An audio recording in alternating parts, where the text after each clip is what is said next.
et de la porter à l'accueil central, donc celui qui est tout de suite dans le hall du palais. Au niveau des dessins, on a eu plusieurs demandes par rapport aux dessins qui sont faits par le camarade. Donc ces dessins, vous pourrez, pour ceux qui le souhaitent, les récupérer, mais ça sera donc à la fin du congrès. Hein. Voilà. On a aussi, alors, dans les objets trouvés, on a aussi un téléphone portable. C'est Alice. Allez, où ? C'est pour moi. Ah, bon, d'accord. Merci. Sur les remboursements, donc en ce qui concerne les membres de droit et les invités, vous avez trouvé, enfin vous devez avoir dans vos sacoches des demandes de remboursement. Donc on souhaiterait que vous puissiez les remplir rapidement et que vous les remettiez aux copains de la CFC qui se trouvent tout en haut des gradins. Regardez, ils vous font signe là-haut, ils sont à votre disposition. Petit rappel aussi pour la soirée de ce soir. Donc les camarades de Poitiers donc, nous ont préparé une petite soirée musicale qui commencera donc à 20h. C'est le Michto chante Renaud. Donc tous ceux qui sont intéressés, ça serait bien que vous puissiez vous inscrire donc au bar le plus vite possible pour que les camarades puissent avoir un petit peu une idée des personnes qui seront présentes pour s'organiser pour manger. Au niveau des repas de midi, on a eu un petit souci aujourd'hui du fait de l'initiative sur les casques. Donc, on n'a pas eu suffisamment de participants, ce qui fait qu'on s'est retrouvé avec plus de repas dans la grande salle et donc pas suffisamment de place. Donc, on s'excuse pour les camarades qui ont du coup dû s'installer un peu provisoirement à la dernière minute. Mais on vous rassure, voilà, demain, tout sera géré correctement, il n'y aura plus de soucis pour manger.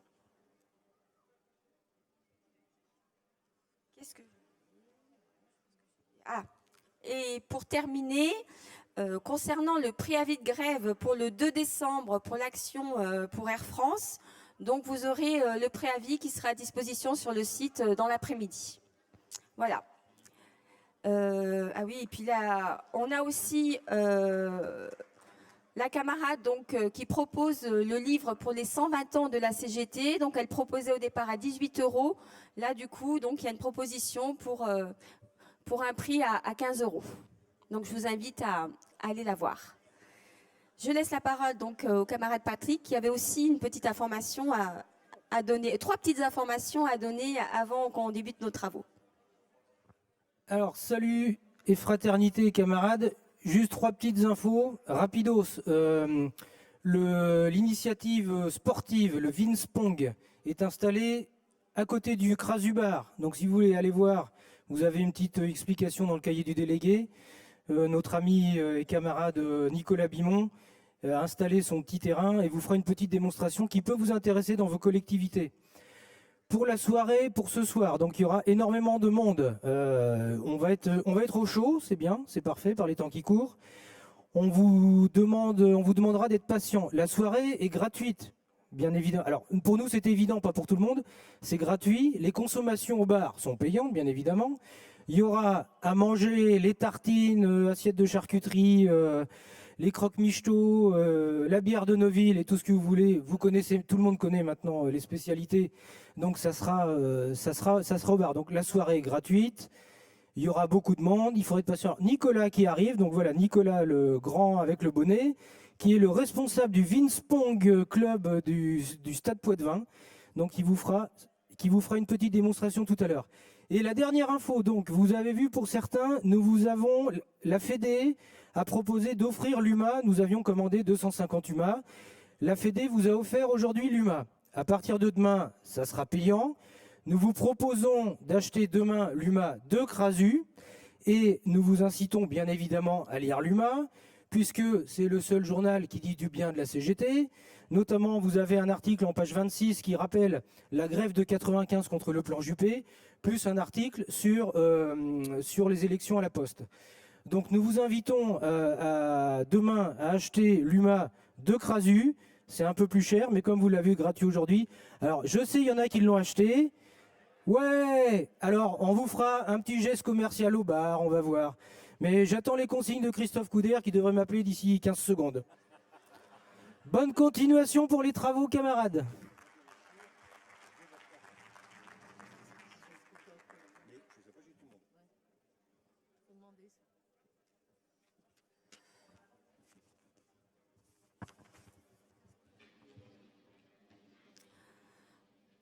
Alors, sur le comptage des votes à main levée sur le rapport donc, du FNF, donc nous avons 271 voix pour et 2 abstentions.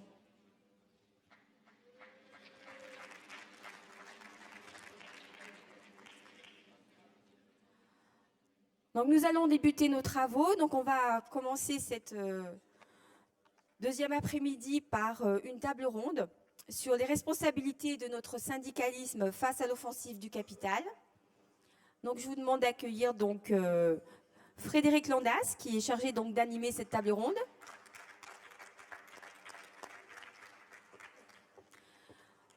Je vous demande d'accueillir également donc Francisco Braz, qui est secrétaire du STAL, donc le syndicat de la fonction publique du Portugal.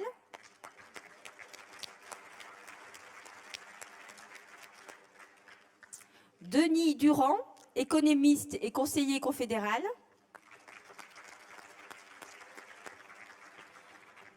Et enfin, Michel Koffer, qui est membre du bureau fédéral.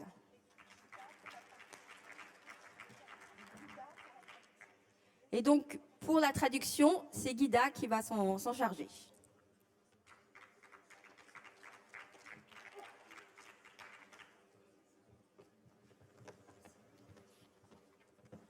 Alors, juste un petit rappel pendant que tout le monde s'installe, on vous demande de ne pas apporter vos cafés et petite nourriture dans la salle du congrès, s'il vous plaît.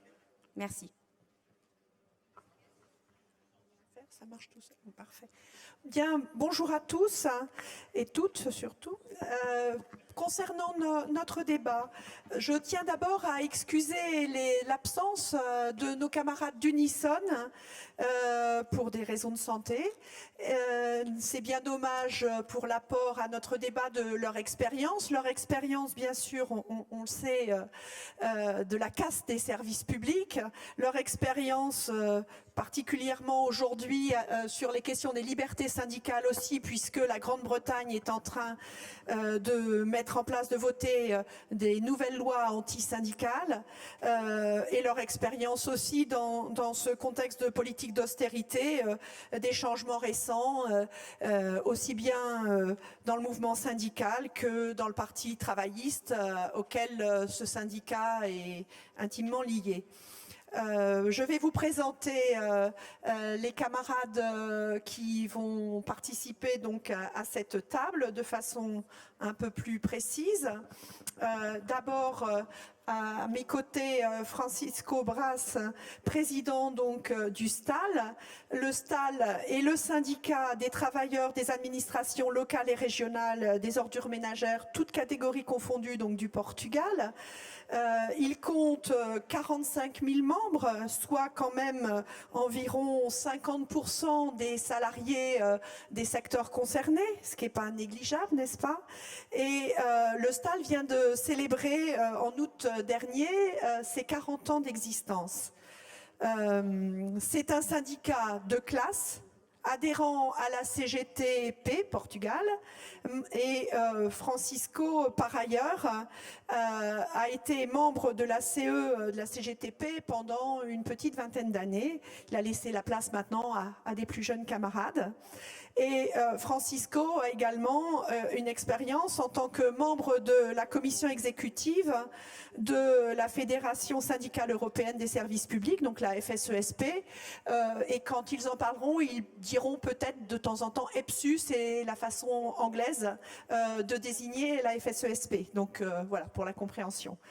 On est d'autant plus ravis d'avoir nos camarades portugais qu'aujourd'hui, on vient d'apprendre que, enfin, j'ai envie de dire, le président portugais a accepté, mais ça n'a pas été facile, la mise en place d'un gouvernement socialiste de compromis avec les forces de gauche.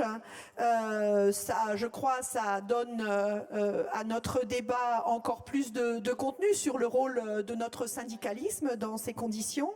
Ils pourront l'évoquer s'ils le souhaitent. Notamment, c'est important pour eux que, enfin, il y ait un gouvernement socialiste qui ne s'acoquine pas avec la droite, voire avec l'extrême droite. C'est également à notre table Denis Durand, économiste, donc syndicaliste CGT, qui contribue au pôle d'études économiques confédérales et donc qui apportera son éclairage économique à nos débats. Et enfin, Michel Koffer, qui est membre de la CE et du bureau fédéral sortant, qui était en charge de l'activité internationale de notre fédération. Donc, pour introduire ces échanges, j'ai envie de dire que je vais m'appuyer sur les propos de Baptiste hier, puisque dans son intervention, Baptiste réaffirmait notre ambition de transformation sociale à partir d'une analyse de classe de la société capitaliste, et que face au dogme de l'austérité, il est nécessaire, disait-il, de faire grandir l'idée d'une alternative, et qu'une alternative est donc possible. Et pour cela qu'il nous faut convaincre que l'on peut gagner, car nos propositions sont non seulement utiles, mais réalistes.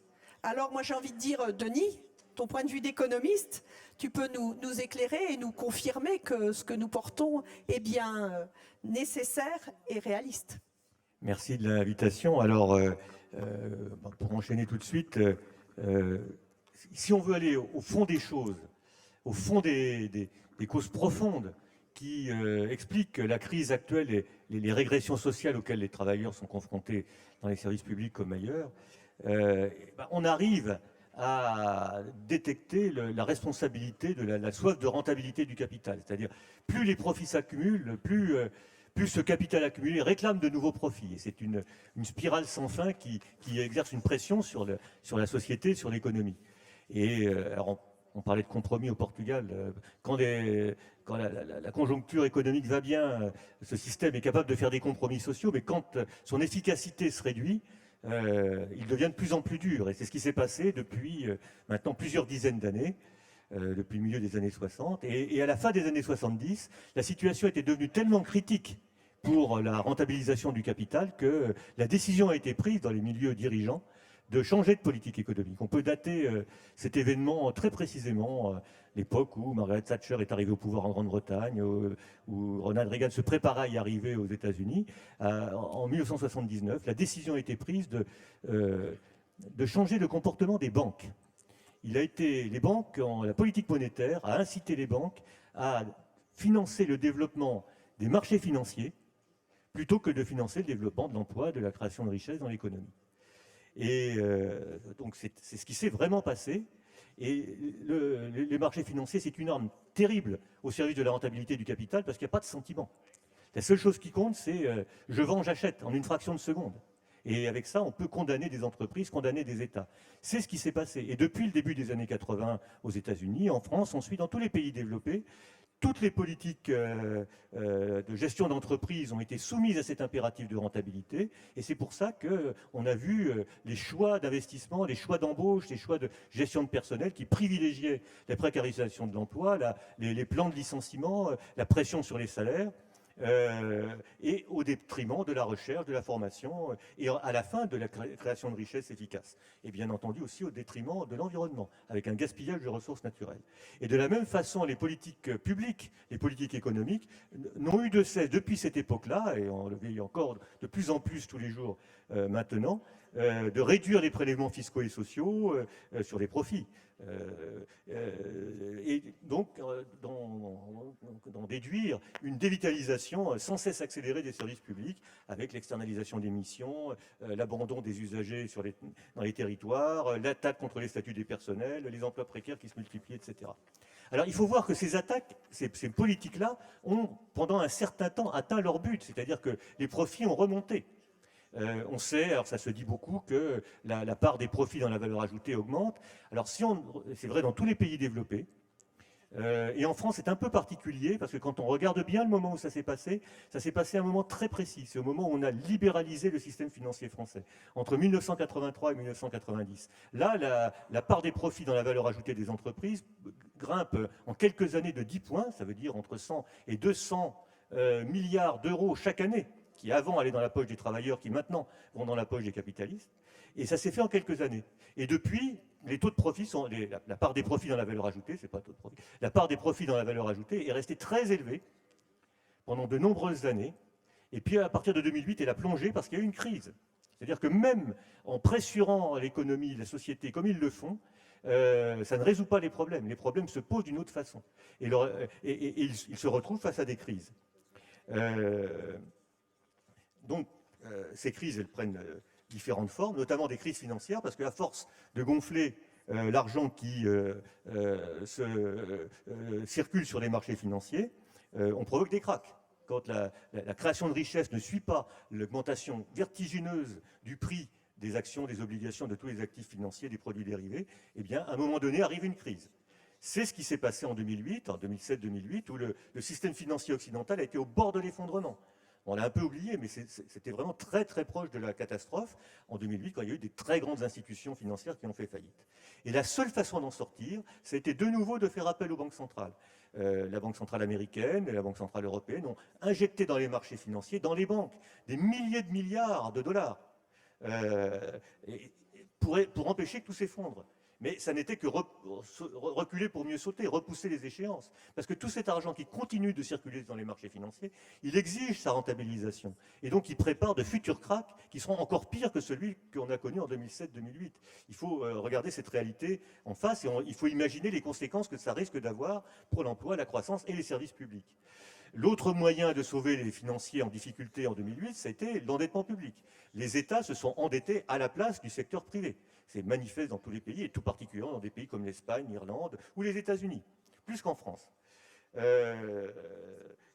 alors, à peine les financiers étaient-ils sauvés par cette mobilisation extraordinaire des banques centrales et des États, qu'ils se sont retournés contre les États en disant « mais c'est très grave, vous êtes endettés, c'est pas sérieux, on ne vous fait plus confiance ». Et ils se sont mis à spéculer contre les États européens, en particulier contre la Grèce, le Portugal, l'Irlande, l'Espagne et peut-être l'Italie.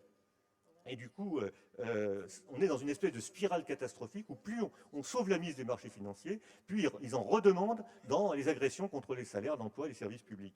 Ça menace les bases de la civilisation. Je ne fais pas de longs commentaires là-dessus, mais pensons à la situation électorale en France et les menaces très très graves qui pèsent sur la démocratie. Alors, pour la CGT, je crois, et c'est ce qui figure dans les orientations de la Confédération, la solution à la crise, elle doit reposer sur des solutions complètement inverses. Au lieu de nourrir la pression des marchés financiers et de la rentabilité sur l'économie, il faut s'attaquer au coût du capital, faire baisser le coût du capital. Les collectivités publiques et les entreprises qui investissent pour développer l'emploi, les services publics, doivent pouvoir se passer des marchés financiers pour financer leurs investissements. Les investissements, c'est ce qui... On dépense beaucoup d'argent aujourd'hui pour créer des richesses demain, pour développer les services publics, pour créer des emplois, pour faire de la valeur ajoutée. Et ça, c'est possible. On peut financer des investissements très efficaces à condition de bien les choisir et à condition de faire appel non pas aux marchés financiers, mais aux banques et aux banques centrales. Et si on a des emplois plus efficaces, mieux formés, avec des qualifications reconnues dans le secteur privé comme dans le secteur public, alors on va créer plus de richesses. Et avec ces richesses, on va pouvoir effectivement en prendre une partie, c'est légitime, par l'impôt, par les cotisations sociales, pour financer les services publics et la protection sociale. Ça, c'est un cercle économique vertueux qui permet de renforcer à la fois ce que les économistes appellent l'offre, c'est-à-dire on produit mieux, plus efficacement, de façon plus écologique, en respectant des objectifs sociaux. Et ça, évidemment, ça soutient la demande, parce que si les gens sont mieux payés, évidemment, les affaires vont mieux marcher et l'économie va pouvoir se développer davantage. Donc c'est là la logique économique des propositions de la CGT pour l'augmentation des salaires, pour une sécurité sociale professionnelle et un nouveau statut du travail salarié, pour tirer vers le haut les droits de tous les travailleurs, qu'ils soient dans le secteur privé ou dans le secteur public, et pour un développement sans précédent des services publics.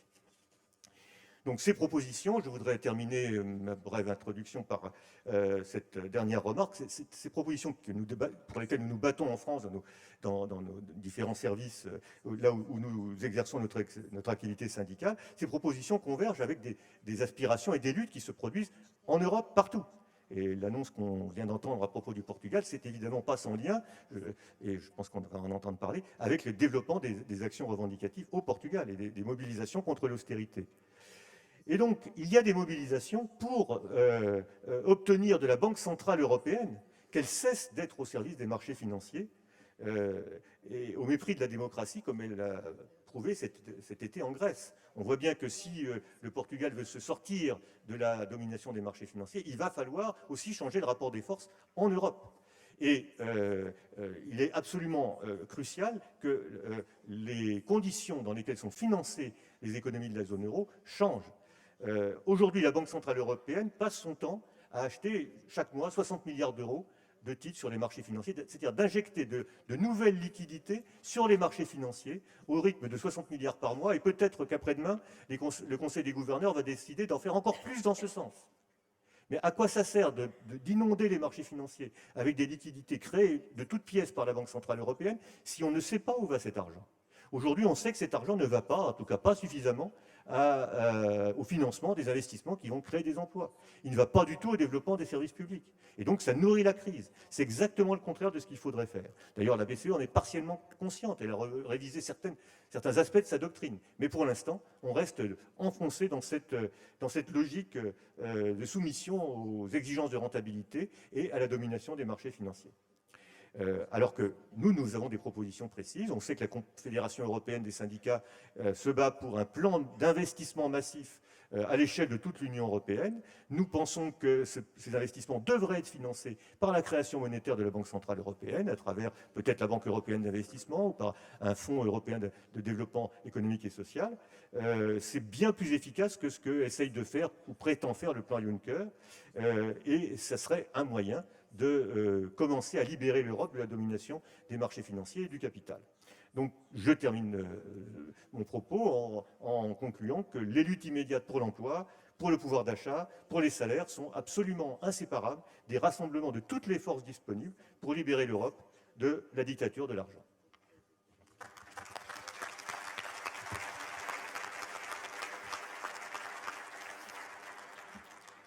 J'ai l'impression que Denis partage un des propos de Baptiste d'hier, qui est que la seule frontière que nous reconnaissons à la CGT, c'est la frontière de classe, celle qui nous oppose, qui nous sépare des exploiteurs. Je crois que son propos le rappelle. Et donc, j'ai envie d'entendre aussi ce que nos camarades portugais ont à apporter dans le débat, en ayant quand même en tête l'éclairage de ce que nous a amené ce matin Jan Willem Goudrian, président de la FSESP, sur les différentes revendications qui sont portées au niveau du syndicalisme européen et que l'on continue à porter bien sûr. La question qui nous affecte particulièrement de la campagne de l'eau qui a été menée, mais aussi les campagnes sur la justice fiscale, les libertés syndicales. Il en parlait et on a tous fait le signe de soutien contre le traité de libre-échange ou encore sur la taxe sur les transactions financières. Voilà des combats que l'on a menés tous ensemble et qu'on ne peut pas mener simplement au niveau d'un seul pays. Alors j'ai envie de demander donc à Francisco, d'une part s'il partage les analyses de Denis et d'autre part ce qu'il pense de ce syndicalisme international.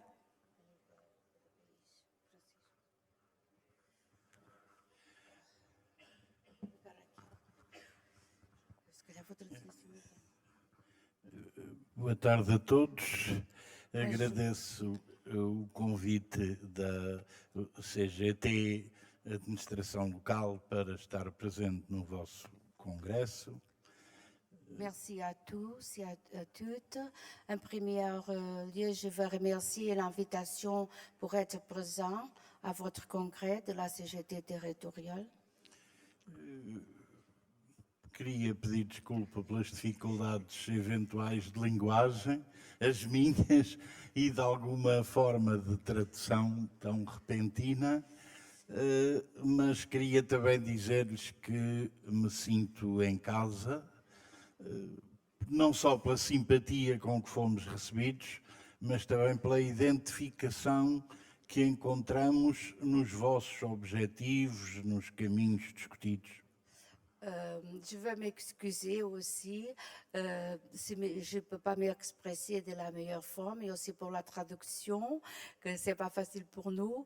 Mais je veux vous dire que de toute façon, nous nous sentons très bien, chez vous parce que pour nous, cet accueil que vous nous donnez et le sentiment que nous appartenons des mêmes intérêts, des mêmes objectifs, c'est quelque chose de spécial pour nous.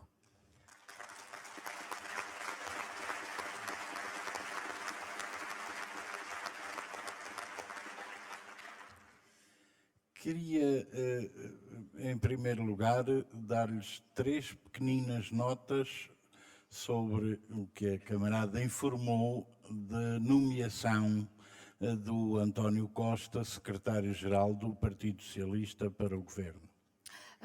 Je voulais vous donner 3 petites notes sur ce que la camarade vient de mentionner sur le nouveau gouvernement au Portugal, un gouvernement qui aura comme Premier ministre le secrétaire général du Parti Socialiste Portugal. E para talvez perceberem a importância para nós da sua nomeação, queria começar por lhes dizer que quando ele ganhou a Câmara de Lisboa, a primeira coisa que fez foi tentar privatizar os resíduos.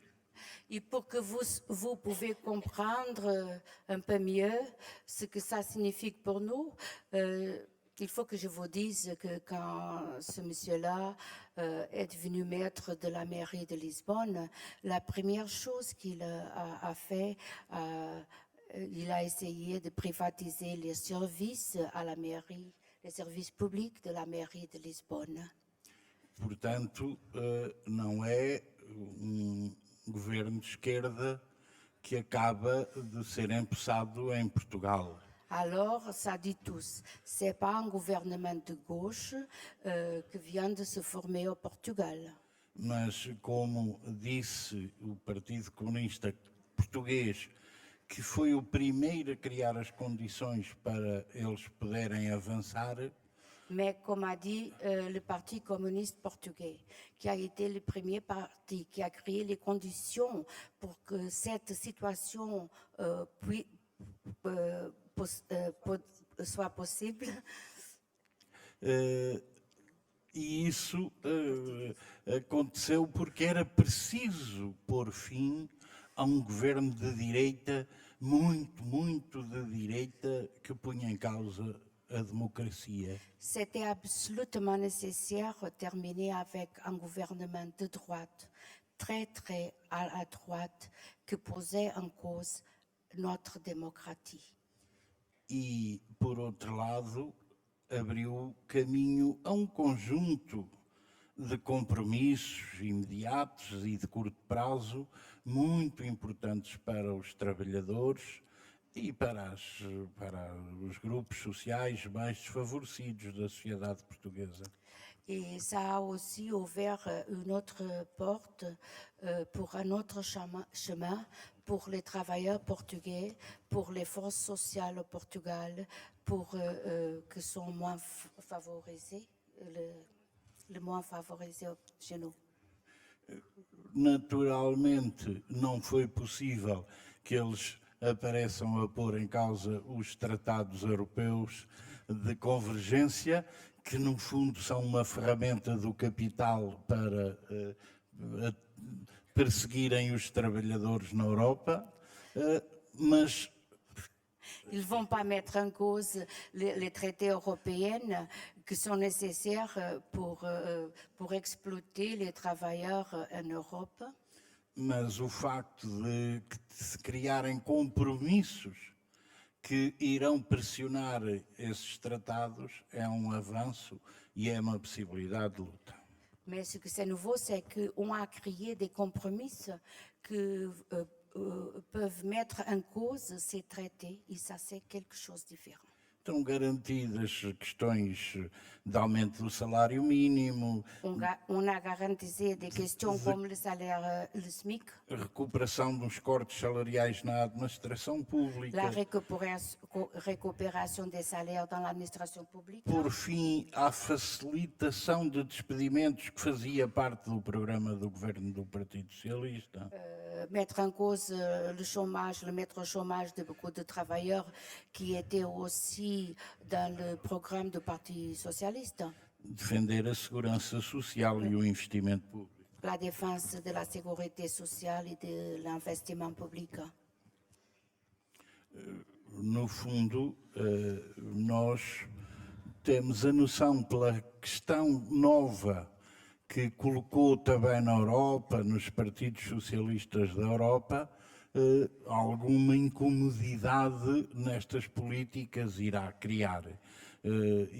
Portanto, será sempre um passo positivo, mas a nossa luta vai continuar a ser fundamental em Portugal e também na Europa, naturalmente.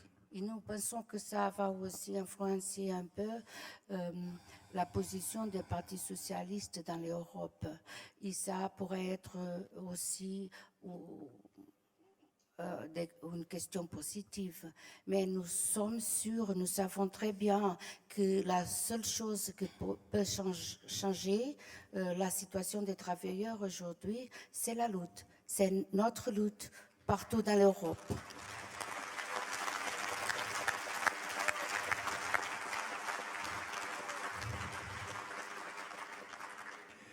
Porque o desafio era o que fazer, eu gostaria de lembrar que nós enfrentamos uma crise social, política, moral.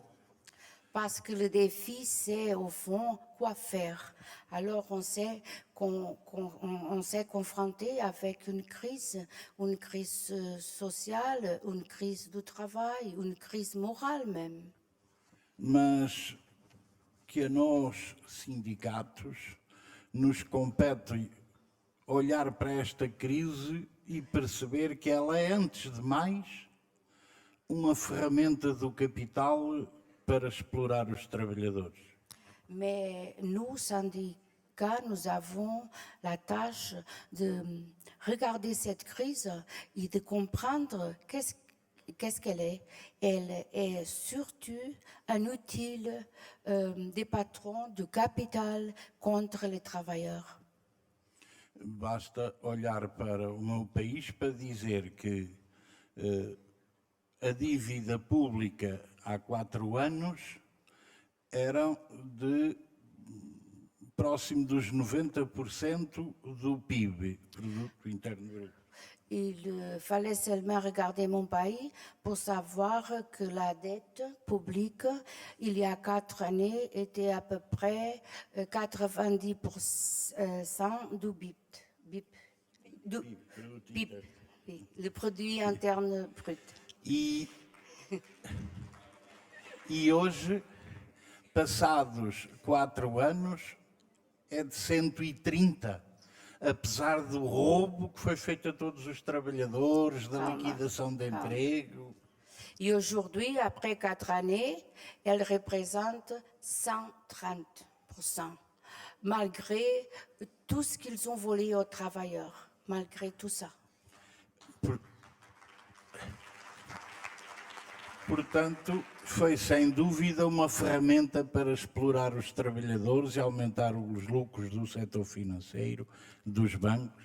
Alors on voit bien que ça a été une bonne manière d'augmenter l'exploitation des travailleurs et de donner de l'argent aux banquiers, à la finance, à la banque.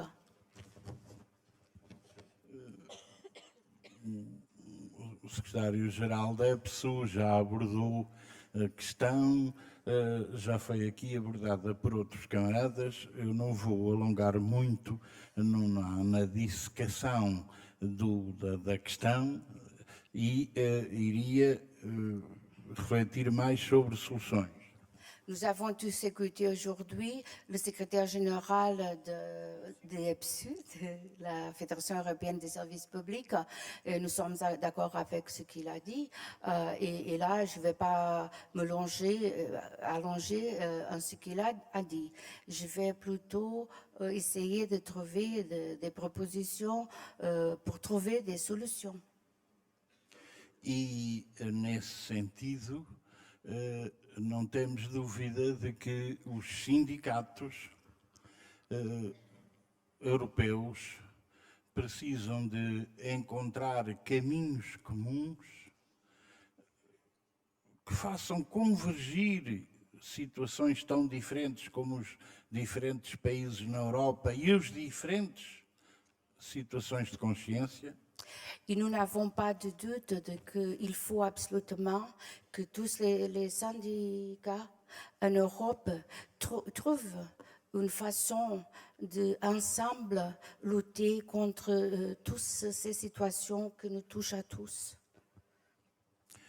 Em primeiro lugar, precisamos de reforçar o sindicalismo de classe como forma de agir. E não é uma coisa que nós possamos transportar para o seio dos outros, porque muitos sindicalistas na Europa, quando se fala de sindicalismo de classe, falam-se de comunistas, de gente perigosa e, portanto, às vezes não é fácil. À mon avis, en premier, il faut pratiquer un syndicalisme de classe. Et je sais que ça, c'est pas facile, surtout pour quelques d'autres syndicats qui ne sont pas les nôtres. C'est pas facile de faire comprendre ça. Parce que beaucoup de ces syndicats, quand on parle dans un syndicalisme de classe, ils pensent qu'il s'agit des communistes, des gens qui sont dangereux. Bon, c'est pas ça.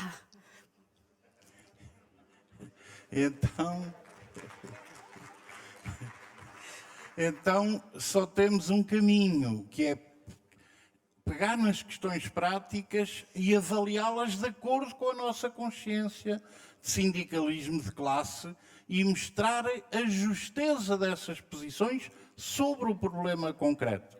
Alors, il y a seulement une façon de montrer les situations à ces camarades-là. Alors, c'est de très concrètement, avec notre situation réelle, avec notre expérience, montrer qu'est-ce qui se passe chez nous et comment on peut sortir des situations. Três questões concretas. 3 questions très concrètes. Contratação coletiva. La contratation collective. Négociation collective, pardon. Ou diálogo social. Alors, la question c'est négociation collective ou dialogue social? É na contratação coletiva, na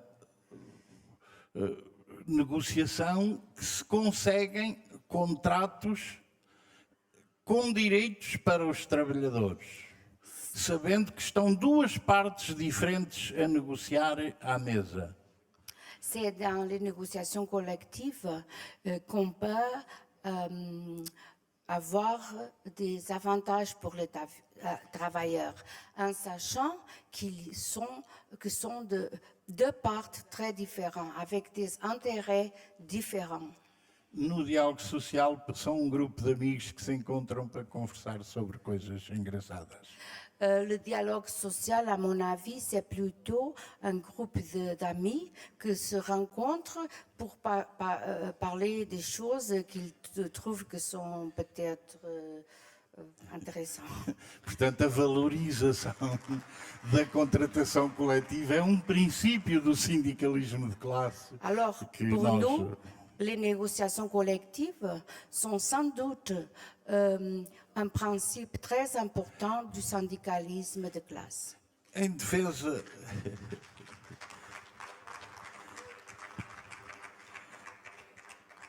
a defesa dos serviços públicos, e recordo que a Confederação Europeia de Sindicatos, há 10 anos, no seu programa dizia que os serviços públicos tanto podem ser privados como públicos. Un autre point très important, c'est la défense des services publics. Et je me rappelle qu'il y a 10 ans, la Confédération européenne des syndicats disait que les services publics pourraient être publics ou privés.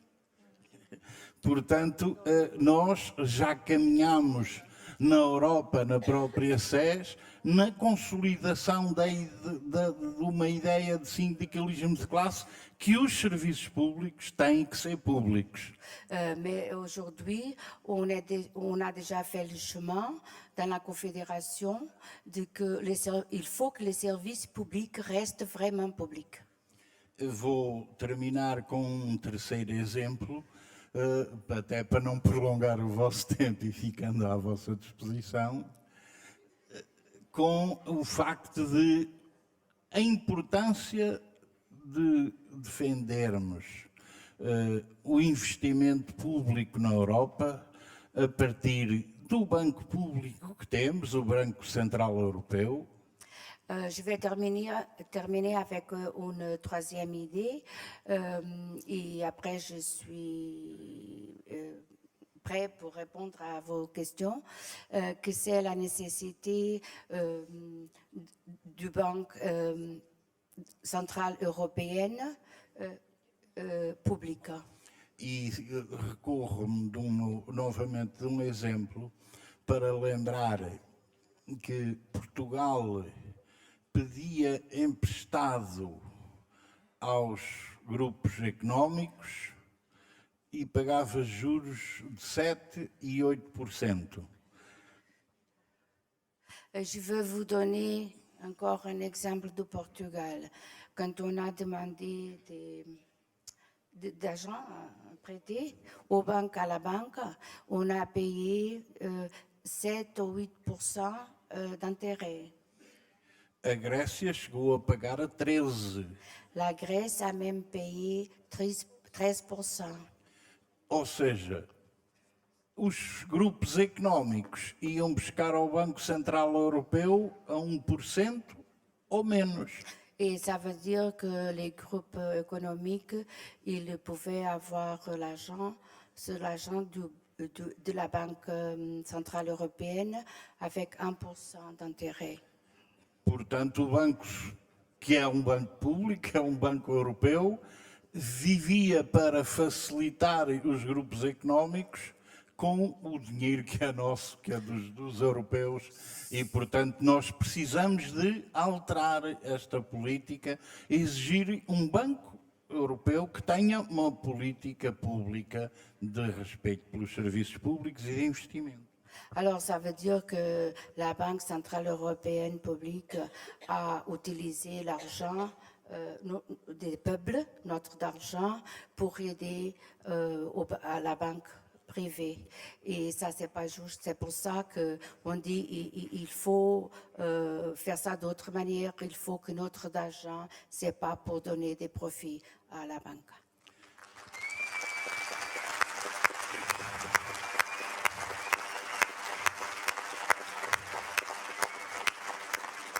Por nós, estamos não só disponíveis para convergir com os outros sindicatos de classe na Europa, mas não só disponíveis, interessados, empenhados, sem esquecer que primeiro temos que fazer na nossa casa o nosso sindicalismo.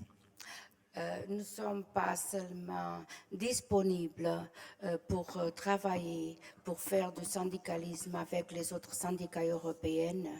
Nous sommes aussi très intéressés à ce sujet-là. Mais nous sommes aussi conscients qu'avant tout, il faut faire le vrai syndicalisme chez nous. Merci.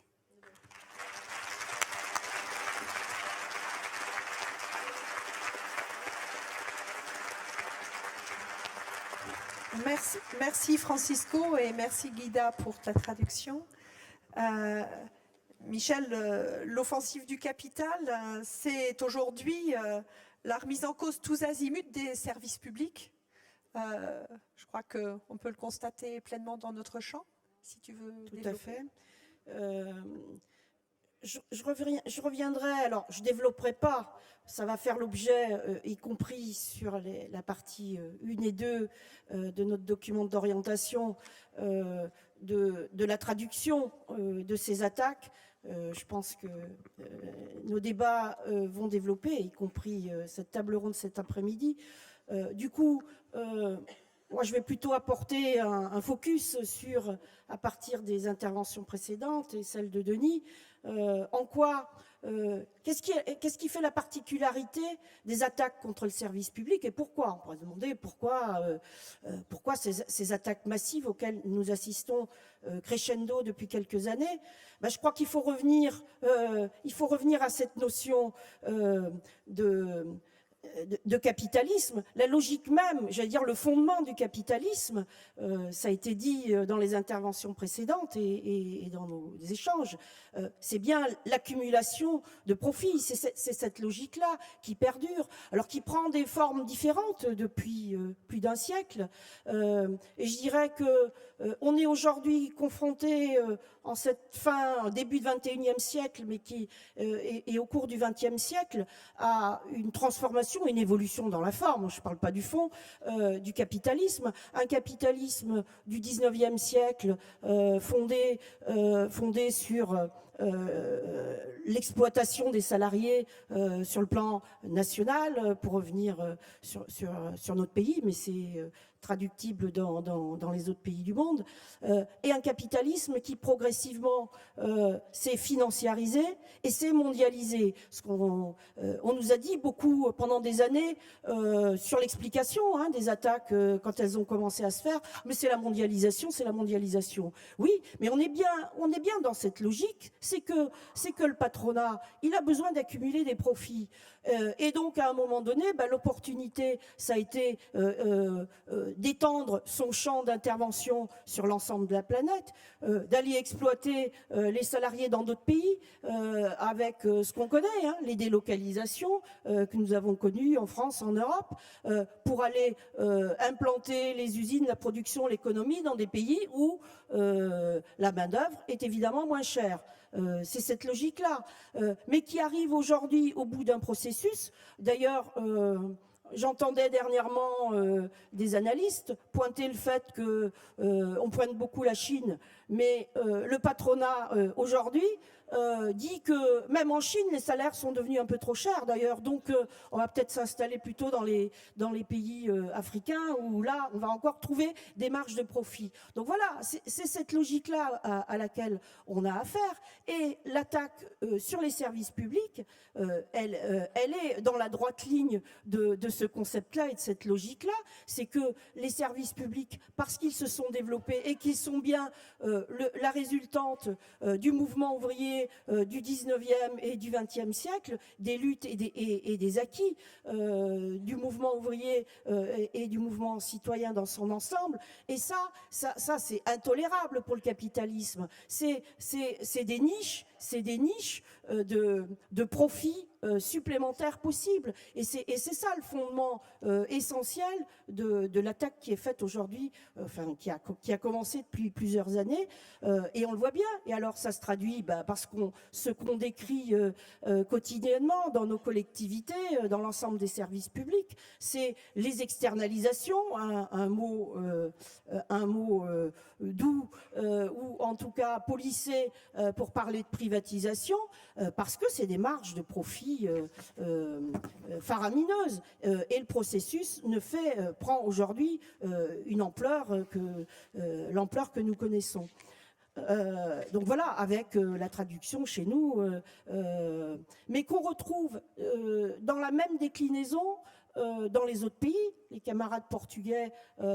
Quand on échange, qu'est-ce qu'on voit? La même logique et les mêmes recettes. Privatisation des services, réduction des dépenses sociales, diminution, attaque sur la protection sociale, c'est préconisé, c'est pour s'en tenir au processus européen, dans le semestre européen, ce sont, j'allais dire, c'est le cahier des charges décliné par l'Europe, par la politique européenne aujourd'hui, et qui, dans l'ensemble des pays, avec pourtant nos histoires, nos évolutions, nos histoires économiques, sociales variées, se déclinent de la même façon. La Grèce, l'Italie, le Portugal, la France aujourd'hui, nous sommes confrontés aux mêmes injonctions.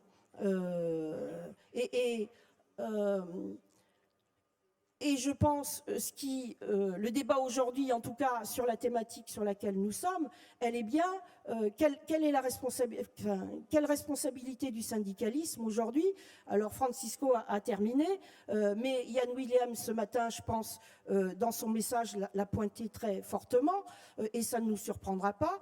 Je crois que, et dans la mesure, et je fais le lien avec effectivement le rapport hier de Baptiste qui a fortement pointé le retour à nos repères de classe et de masse. Je crois que nos pistes, c'est pas nouveau, mais on cherche pas obligatoirement dans la nouveauté. Nos pistes, c'est bien de revenir à ces fondamentaux et notre force face aux logiques dévastatrices qu'on a en face de nous, c'est bien le rassemblement du salariat, c'est ça notre force, le rassemblement dans nos propres pays, mais dans nos États, au niveau de nos États nationaux, mais également sur le plan européen et international. Donc je crois que la question, les enjeux qui nous sont posés, c'est celle-là, et de définir et de se redéfinir ensemble une stratégie de lutte qui paye et qui porte. Parce que en même temps que je dis ça, on est quand même confronté à un éparpillement des forces, voire et qui est travaillé et qui est alimenté idéologiquement par différents biais, parce que évidemment leur force à eux, c'est de diviser le salariat pour pouvoir avancer tranquillement au niveau de leurs objectifs. Et un des résultats dévastateurs, mais qui aujourd'hui quand même commence à porter au niveau de la population, c'est que, et moi je le dirais comme ça, le capitalisme est en échec. Il est en échec. Et nous, forces syndicales, je crois qu'il faut qu'on se saisisse des dégâts qui sont aujourd'hui causés à travers le monde pour s'adresser aux salariés et à la population plus largement, pour proposer cette alternative qui émerge ici et là à travers des expériences, à travers des pratiques nouvelles, et je pense qu'un de nos enjeux est là. Et je voudrais faire un lien avec les événements du 13 novembre et les attentats qu'on a connus à Paris, mais qui se développent, la montée de ce qu'on appelle les extrémismes religieux, en tout cas, mais aussi les nationalismes fascisants à travers le monde et en France. Ça aussi, ça apparaît grandement en termes de résultats, des effets de ce capitalisme qui détruit la planète. On est à quelques jours de la COP21 qui se tient à Paris. Là aussi, c'est une catastrophe au niveau écologique planétaire, mais aussi au niveau social et humain. Donc je crois que ça, on peut se le dire très clairement, et se fixer un certain nombre d'enjeux et de chantiers concrets pour travailler ensemble sur nos luttes ici en France, mais évidemment je tirerai le lien sur la nécessité de travailler beaucoup plus en convergence avec nos camarades et nos homologues sur le plan européen, ce qui va être un des enjeux.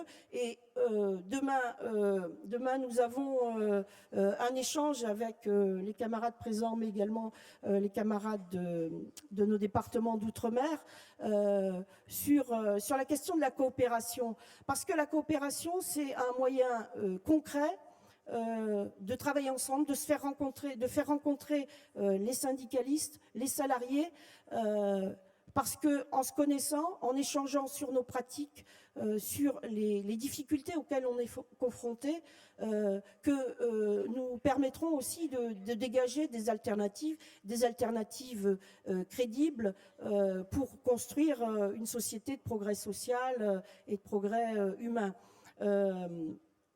Et ce que je voudrais dire, c'est que, en lien avec les événements de ces derniers jours, là aussi, il faut qu'on se saisisse des failles du système. Quand, face aux attaques terroristes, on a un gouvernement qui dit, François Hollande en l'occurrence, le président de la République, qui dit, et on peut partager qu'il y ait des mesures de sécurité pour garantir la sécurité des Français, mais qui dit le pacte de sécurité prime sur le pacte de stabilité. Qu'est-ce qu'il dit? Si ce n'est que, ni plus ni moins, que ce fameux objectif de 3% de déficit public à ne pas dépasser au nom de la réduction des dépenses publiques incontournables. Bien écoutez, tout d'un coup, sur des événements comme cela, on est capable politiquement de décider que la priorité, elle n'est plus, et qu'on demandera, on s'arrangera bien avec l'Europe pour qu'ils ne nous mettent pas la pression sur le fait qu'on n'atteindra pas cette année et l'année prochaine ce fameux respect des 3%, qui est, on le sait bien, tous les économistes en conviennent, un chiffre complètement artificiel qui ne sert qu'à alimenter leur propre logique. Donc, si ça c'est possible, sur un événement précis lié aux violences et aux problèmes d'insécurité, eh bien, écoutez, à un moment donné, c'est possible aussi d'autres choix pour répondre à l'urgence. C'est Julien hier qui parlait, 2016 doit être l'année de l'urgence sociale. Pourquoi pas? Il y a urgence sociale, et est-ce que l'urgence sociale ne prime pas sur l'ensemble de leur logique de rentabilité, d'austérité qui nous sont imposées? Je crois que ça, il faut qu'on s'en saisisse pour s'adresser aux fonctionnaires, aux salariés, dans leur ensemble, pour avancer dans ce sens-là. Voilà.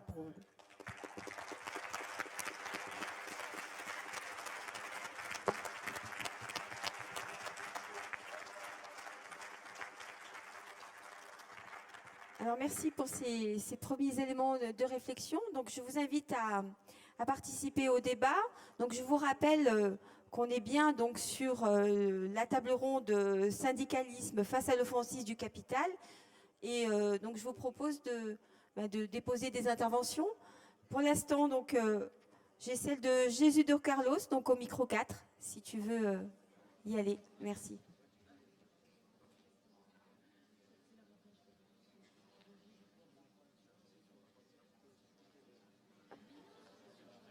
Oui, je suis désolée, micro 3. Micro 3. Voilà, merci. Écoutez, moi je ne considère pas que le capitalisme est en échec. Au contraire, le capitalisme s'étend partout. Le capitalisme, c'est un cancer.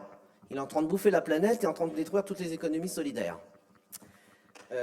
Et je crois que derrière la terminologie qui a été utilisée par notre camarade portugais tout à l'heure, qui est éloquente des dictatures de l'argent, il y a des hommes et des femmes. C'est important de ne pas se laisser tromper par les mots, comme François Hollande l'a dit au Borget en disant qu'il allait s'attaquer à la finance. Il y a des oligarchies, donc des hommes et des femmes qui concentrent les richesses du monde. Et ces oligarchies se reproduisent par les mécanismes de domination sociale. Ça veut dire que les élites, aujourd'hui, autant dans la fonction publique que dans le privé, Macron est l'exemple significatif, concentrent non seulement le pouvoir législatif, mais aussi économique. Donc quelle alternative à ça? Eh bien, il faut de la démocratie sociale, il faut du renouvellement dans les mandats, il faut limiter les mandats des politiques pour qu'aujourd'hui, les ouvriers, les employés et les cadres soient le plus représentatifs possible dans la société civile et politique. Quand on voit qu'il n'y a qu'un seul ouvrier ou employé aujourd'hui au Parlement et dans l'Assemblée nationale, on peut s'inquiéter sur les représentations que nos élites peuvent avoir des besoins du peuple. C'est la première chose que je souhaitais dire.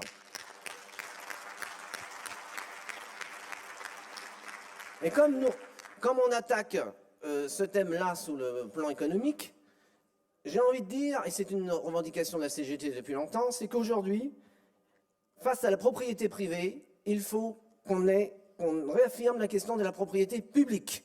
Ça veut dire quoi? Ça veut dire qu'il faut sortir du champ de la marchandisation, tous les domaines des besoins fondamentaux, à savoir se déplacer, s'éduquer, se former, se soigner, s'alimenter, se cultiver et bien sûr boire, dormir. Et pour le coup, Ça veut dire qu'on doit avoir une conception d'une économie publique. C'est pour ça que je pose la question aussi à la tribune. Aujourd'hui, on est très fort sur les besoins sociaux des habitants, on est très fort sur les politiques publiques sociales, mais aujourd'hui, quelles sont nos politiques publiques économiques? Et pour le coup, il faut renverser la vapeur. On veut des recettes, on veut qu'on arrête de nous dire qu'on n'a que des dépenses. On est un investissement, la fonction publique contribue aux richesses du pays, contribue au renouvellement des générations, et donc on doit s'appuyer sur ces éléments positifs pour construire une vraie politique économique publique. C'est le deuxième point. Enfin, je terminerai sur le troisième point avant que je n'ai plus la parole. C'est la question de la démocratie sociale. On va vivre une période de restructuration, où on vit déjà avec les métropoles et les régions. Madame Lebranchu l'a dit, ce qui manque dans ces réformes, c'est la démocratie. La CGT porte une revendication de création des conseils territoriaux, dans lesquels il y aurait les partenaires sociaux, les trois versants de la fonction publique, un comité des usagers et la société civile, au plus proche des territoires pour que l'expression des besoins s'exprime le plus possible et réponde aux aléas et aux besoins de services publics. Je crois que ces trois propositions-là peuvent être mises en débat aujourd'hui. Merci.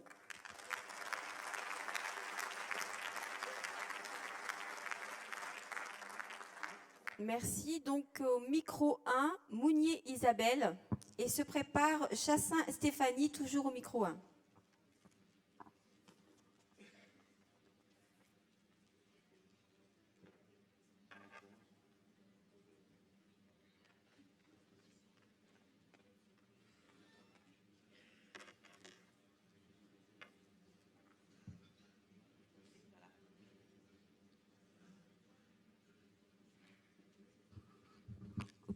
Alors du coup, on va faire l'inverse. C'est Chassin Stéphanie qui passe et Isabelle après. D'accord. Donc CSD 19. Dans les circonstances présentes, se révolter, c'est un devoir civique. Plus que jamais, nous devons parler d'action de masse. Nous avons gagné des batailles. Le capital représente un rapport social et la rémunération sociale dépend de notre rapport de force. Cela passe inévitablement par des choix nouveaux, un choix de société plus juste, plus solidaire, plus humain. Tous les secteurs sont touchés, publics comme privés. Au vu des choix politiques et budgétaires qui en découlent, décidés et mis en œuvre par les gouvernements successifs. Nous sommes l'alternative. La valeur du travail, c'est la rémunération digne, non le profit qu'elle engendre. Nous devons être fiers de notre travail syndical, du choix de vouloir une société où il fait bon vivre. La démocratie tiendra alors toute sa place. Nous devons plus que jamais entendre la voix des salariés. La CGT doit être forte, unie et solidaire. Pour répondre à cet enjeu, il est indispensable de développer ces luttes avec tous les salariés. De se priver du... Pardon. Tous les salariés de ce... C'est la première aussi. Tous les...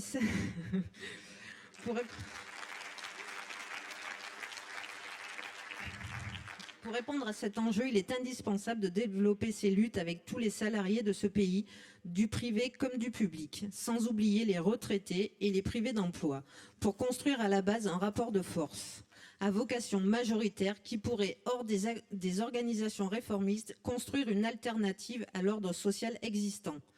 Ainsi, nous pourrons replacer l'humain et son environnement au cœur de nos préoccupations. Pour y parvenir, nous devons être également présents encore plus aujourd'hui qu'hier dans toutes les luttes du mouvement social. Pour finir, je salue l'appel des syndicalistes d'Île-de-France qui, dans l'UMA de ce matin, en appellent au rassemblement sur des valeurs de rupture avec le capitalisme.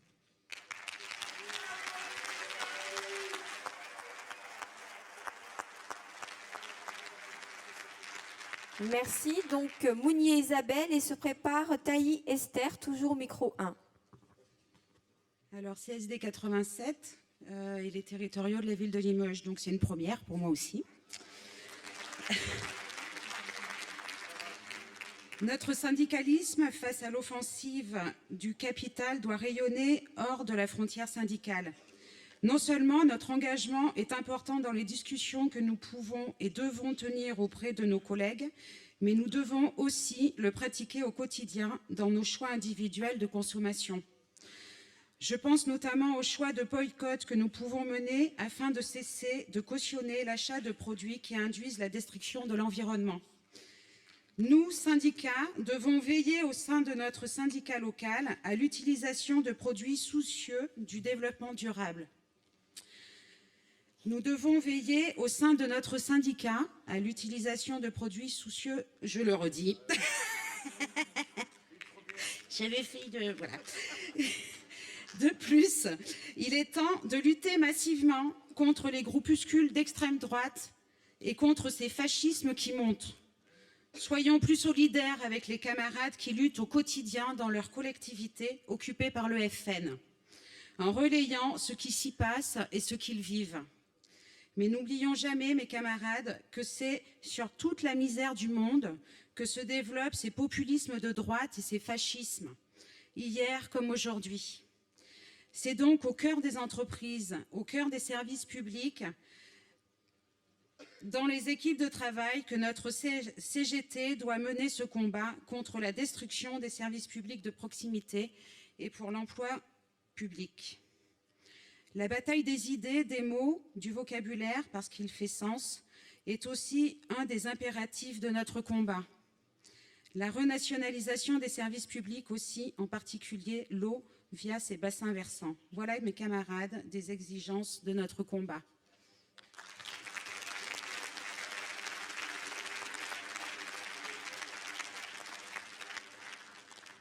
Merci. Donc Esther au micro 1. Et puis je repasserai peut-être la parole à la table ronde. Je suis Taï Esther, communauté de l'agglomération d'Annecy, 74. Pardon. Communauté de l'agglomération d'Annecy, Haute-Savoie, 74. C'est mon premier congrès. Oui. Je vais revenir un peu sur le syndicalisme international. La CGT est une grande force syndicale qui travaille en partenariat avec les syndicats des pays environnants, ce que je trouve bien constructif. Ma question est la suivante. La CGT envisage-t-elle dans le futur tisser des relations avec les syndicats du pays du tiers-monde, tels que l'Afrique, où l'action syndicale se développe de plus en plus et où le syndicalisme est bien rentré désormais dans les mœurs des gens? Ces relations existent-elles déjà? Si oui, à quel niveau?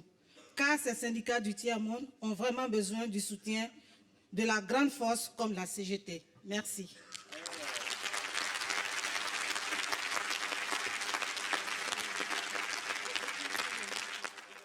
Merci. Donc, Frédéric, peut-être sur la table ronde des interventions. Oui, mais écoute, je vais commencer pour ma part pour la dernière, parce qu'effectivement, je suis autant attachée que la camarade à ce que la CGT développe ses relations avec l'ensemble des syndicats partout dans le monde, et effectivement, en particulier en Afrique, d'autant que je pense que nous avons, en tant que citoyens français, une responsabilité particulière par rapport au peuple africain, une responsabilité par rapport à la politique coloniale et destructrice que notre pays a menée trop fort longtemps en Afrique et ailleurs.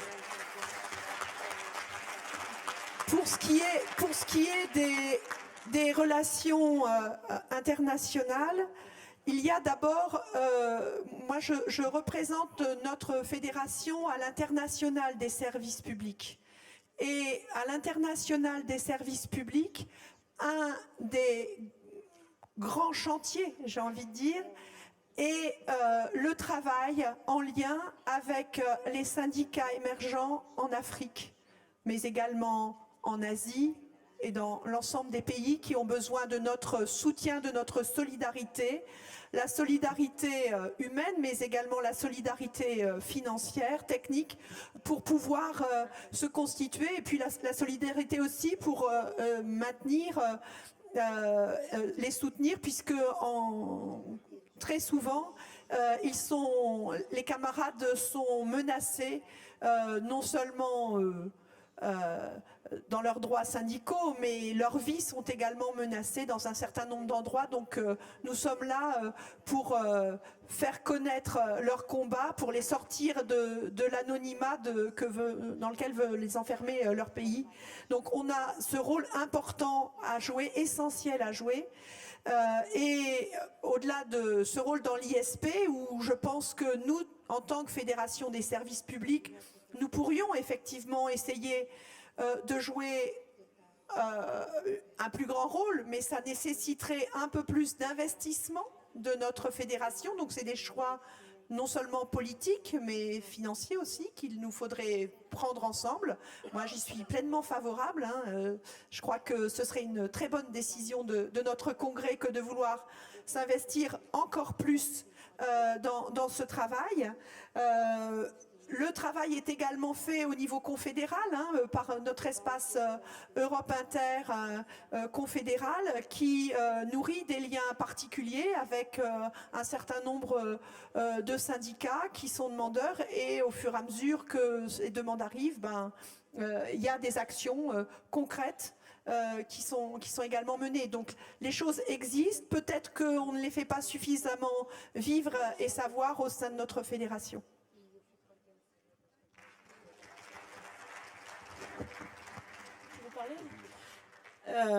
Je compléterai dans la ligne droite de ce que vient d'apporter Frédéric.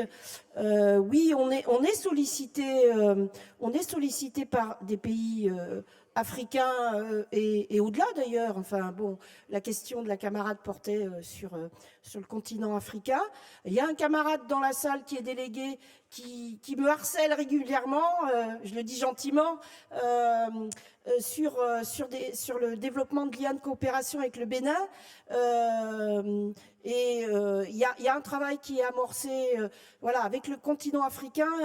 Les choses redémarrent parce que il faut le dire, et au plan confédéral, et nous fédéralement, et Frédéric l'a souligné, ça engage aussi des décisions en termes de financement, de budget.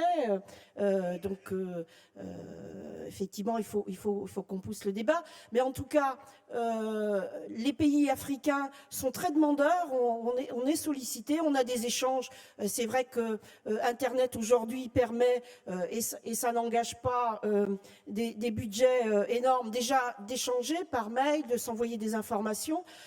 Mais après, on le voit bien et on constate dans ce qu'on se disait tout à l'heure sur le développement des luttes, y compris en Europe déjà, ça suffit pas d'échanger ou de se retrouver dans des réunions institutionnelles. Après, l'ancrage des luttes, ça passe aussi par, j'allais dire, les échanges humains, parce que c'est très fort, parce que ça permet de créer à partir des liens humains concrets, de faire converger des réflexions, parce que on n'a pas, si on les avait, ça se saurait, on aurait renversé le capitalisme, n'est-ce pas? Donc on a besoin de beaucoup d'échanges sur nos pratiques, nos expériences, nos questions, et ça effectivement, ça nécessite des rencontres, des déplacements, et donc des engagements financiers. Une fois que j'ai dit ça, oui, on a des contacts. On a parmi nous aujourd'hui un camarade, on vous l'a dit, de l'UGTT, des services publics tunisiens. Voilà, c'est des liens qu'on a repris à l'occasion de notre participation au Forum social mondial à Tunis, où Frédéric était présente avec Didier Louvet, qui anime le secteur inter de la fédération. Donc voilà, c'est des choses embryonnaires, mais que nous sommes en train de reprendre et qu'il faut évidemment amplifier tellement les problématiques nous sont communes. Et c'est vrai que les camarades des pays africains sont très demandeurs sur la question des services publics, d'échanges et de travail commun. Voilà. Puisque j'ai la parole, mais on y reviendra peut-être, il y a un aspect qui a été pointé notamment par Francisco, et qui reviendra d'ailleurs dans d'autres débats au cours de notre congrès, mais c'est en lien avec les luttes et les formes de syndicalisme qui sont nécessaires aujourd'hui, voire urgentes de reprendre et de redynamiser, excusez-moi. C'est un peu celle qu'on retrouve derrière les termes de syndicalisme institutionnel et syndicalisme revendicatif. Et là, je n'énonce pas, je ne vais pas plus loin, mais je crois qu'on a des questions à se poser. On se les pose en interne, hein, sur le plan fédéral. On a eu quelques échanges en CE fédéral, en CNF et au-delà. Mais il faut enfin, ne nous sommes-nous pas un peu repliés du local au national dans un syndicalisme institutionnel, les instances représentatives, au plan européen, la FSESP, et c'est important. Mais voilà, le débat, c'est n'est-ce pas au détriment quelquefois de la lutte sur le terrain, du contact avec les salariés pour leur mobilisation, parce qu'on voit bien que c'est sur ces questions-là qu'on est quand même allé quelque peu en difficulté et en tout cas en but. Et c'est vraiment là-dessus qu'il faut qu'on concentre à la fois nos réflexions et nos efforts pour avancer très rapidement, puisque la situation est quand même très urgente.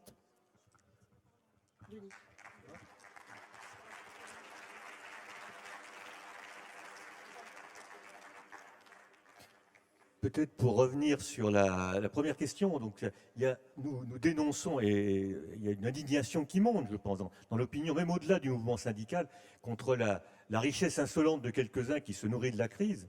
Et c'est vrai que la domination de la mondialisation financière qu'on connaît maintenant depuis 35 ans s'est accompagnée d'une augmentation scandaleuse des inégalités. Et quand on regarde où se situe cette augmentation des inégalités, c'est tout au sommet de la pyramide des revenus et des patrimoines. C'est vraiment une toute petite couche. Ce n'est pas les couches moyennes, qui elles, ont souffert au contraire de cette... C'est une toute petite couche de financiers, des traders, des patrons de la finance, qui ont vu exploser leur fortune au détriment de l'ensemble de la population. Et donc évidemment, ces gens-là, c'est un scandale. On veut leur prendre leur argent et on veut le distribuer aux travailleurs, bien sûr. Mais je pense que ça va plus loin que ça. Parce qu'ils possèdent cet argent, parce qu'ils ont le droit de savoir comment ils vont s'en servir, ils ont du pouvoir. Et la façon dont ils accumulent leur fortune conditionne l'ensemble du fonctionnement de la société. Leur richesse provient de la façon dont les richesses sont produites, pas seulement de la façon dont elles sont réparties. Et donc, si on veut mettre fin au pouvoir de ces gens-là, il faut leur prendre le pouvoir, il faut pour pouvoir imposer que l'argent soit utilisé autrement que la façon dont ils imposent qu'il soit utilisé aujourd'hui. Donc nous voulons aller plus loin que la simple redistribution des richesses, nous voulons changer la façon de produire des richesses et le pouvoir qui est exercé sur les richesses à travers la possession de l'argent par une petite minorité, une très minoritaire oligarchie financière. Et donc ça passe effectivement par une transformation très profonde de l'économie. Je pense que nous sommes entrés dans une période historique où la question du dépassement de l'économie de marché est posée de façon très concrète.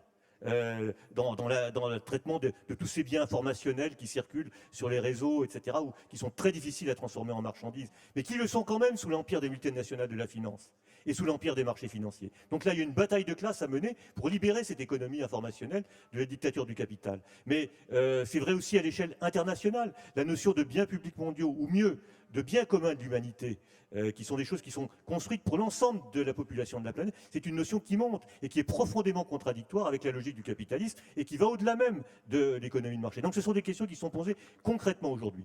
Je pense que le développement des services publics au niveau local, national, européen, mondial est une question d'actualité, est un des éléments cruciaux de réponse à la crise, avec la transformation de l'emploi, la sécurisation très large et très ambitieuse de l'emploi, de la formation, qui est au cœur des revendications de la CGT. Mais donc, développement des services publics, c'est une question, évidemment, sur laquelle vous travaillez beaucoup. Et nous savons très bien que qui dit service public dit entreprise publique. donc nationalisation, donc pôle public, etc. Je crois que c'est tout à fait vrai, et je crois aussi que il faut sans doute tirer les leçons des expériences du passé et aller plus loin que la seule propriété juridique. Il faut vraiment que ces outils nouveaux, publics, pour lesquels nous nous battons, ce soient des outils pour aider les travailleurs à prendre le pouvoir sur l'économie. C'est le rôle, par exemple, du pôle financier public que la CGT revendique. Mais c'est vrai, je pense, dans l'ensemble des secteurs d'activité. Prendre le pouvoir sur l'économie, ça veut dire que ça doit être les citoyens eux-mêmes, les travailleurs dans l'entreprise, qui doivent avoir le droit, par exemple, d'imposer que des projets industriels puissent être financés par les banques et que les pouvoirs publics obligent les banques à le faire. Au niveau régional, je pense qu'il faut arrêter de distribuer des millions, voire des milliards d'euros de subventions aux entreprises et aux patrons dont on ne sait pas à quoi ils servent, dont on sait par contre qu'ils ne servent pas à développer correctement l'emploi.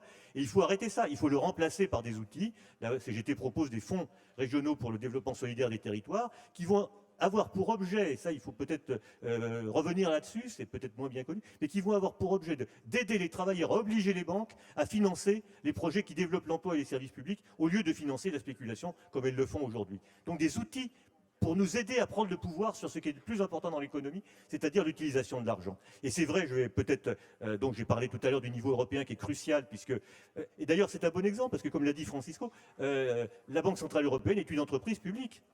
Son capital est possédé par les banques centrales nationales, qui sont elles-mêmes des entreprises publiques. En tout cas, en France, la Banque de France est une entreprise publique. Mais on voit bien qu'il faut aller plus loin. Il faut prendre le pouvoir sur la façon dont ces institutions fonctionnent.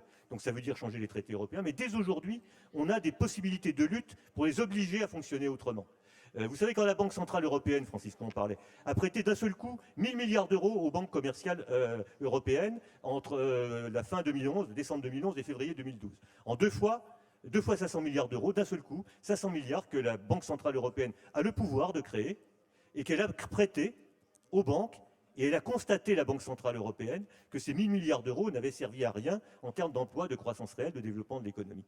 Et d'ailleurs, elle en est consciente puisqu'elle a recommencé le même type d'opération depuis l'année dernière, mais cette fois-ci, elle essaye de cibler cet argent sur les entreprises. C'est-à-dire qu'elle ne prête de l'argent aux banques, là c'est un programme de 400 milliards cette fois-ci, à 0,05% s'il vous plaît. Eh bien, mais elle dit, mais ça je ne prêterai qu'aux banques qui veulent bien prêter aux entreprises. Bon, d'accord, mais ça ne suffit pas.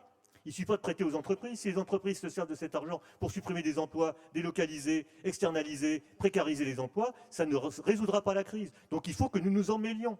Et il faut que nous intervenions pour exiger précisément des moyens d'orienter autrement l'argent des banques. Donc, et alors au niveau international, je voudrais terminer juste un petit peu là-dessus, parce qu'il me semble que c'est un sujet. Donc il y a toute cette exigence de solidarité avec l'ensemble du monde en développement, avec ces pays émergents qui exigent un autre fonctionnement de la planète sur le plan financier et monétaire aussi. Les Chinois, par exemple, demandent qu'on en finisse avec la dictature du dollar sur les marchés financiers. Et puis, peut-être sans céder à des comparaisons qui seraient sans doute déplacées dans les heures dramatiques que nous vivons, mais nous savons très bien que les attentats, les événements horribles que nous avons vécus à Paris et que nous pouvons encore vivre dans les prochains jours ou semaines, ils ont un lien avec la situation au Proche-Orient, et cette situation est aussi caractérisée par une situation économique catastrophique. Le Proche-Orient est la région du monde où le chômage est le plus répandu, où les jeunes générations sont complètement désespérées. Et donc, il y aura certainement d'énormes efforts militaires, diplomatiques, politiques à faire pour sortir de cette logique de guerre qui ravage cette région et maintenant qui ravage le monde entier depuis des décennies. Mais il y aura aussi un engagement économique, financier, monétaire, pour permettre à ces pays de se développer sur des bases saines. Et ça, c'est aussi un enjeu de la solidarité internationale dans lesquels un syndicat comme la CGT et les organisations auxquelles est affilié a une responsabilité à assumer, me semble-t-il.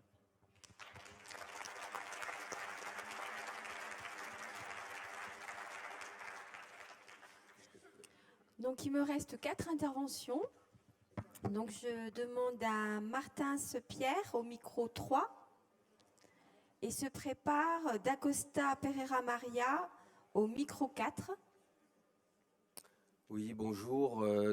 Pierre Martins, secrétaire du syndicat de la mairie de Carros dans le 06, les Alpes-Maritimes. Donc, moi, cet éclairage économique m'intéresse beaucoup, puisque c'est vrai que quand on va sur le terrain, qu'on discute avec les salariés et même d'ailleurs les syndiqués. La situation actuelle les perturbe évidemment, et surtout il y a de la résignation, quoi. Je veux dire, on discute avec eux et ils disent oui, mais de toute manière il n'y a plus d'argent, le maire nous l'a dit, l'adjoint nous l'a dit, mon chef de service me l'a dit, etc. Et c'est vrai que bon, on pêche pas mal au niveau de nos syndiqués, par exemple, puisqu'ils lisent très peu il y a le micro qui se balade. Qui lisent très peu d'une manière générale, et encore plus donc les documents un petit peu que la CGT donne. Donc c'est vrai que c'est très important sur le terrain pour pouvoir apporter des éléments d'analyse, et également aussi donc ce que propose la CGT. Par contre, en plus, dans ce qui se passe actuellement, c'est que donc ce discours est vécu aussi dans les comités techniques. Puisque le maire, à chaque fois, il commence toujours par dire qu'il y a de l'austérité, que de toute manière, la dotation de l'État diminue, etc. Donc il faut diminuer, il ne faut pas remplacer les fonctionnaires, etc. Donc c'est vrai que ça commence à nous énerver, puisque à chaque fois, c'est le même discours. Donc on va commencer à travailler notre discours aussi, même si c'est un discours général, mais peut-être on va commencer, nous aussi, par avoir un discours général politique, parce que sinon, après, on va commencer à se résigner également.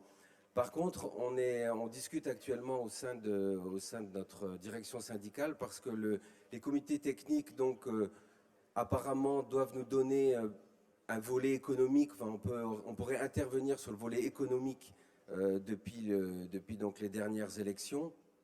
Donc certains disent, ça serait peut-être intéressant. En plus, on a le DGS qui commence aussi à nous dire il faudrait participer avec nous, les syndicats, vous pouvez être constructifs, etc.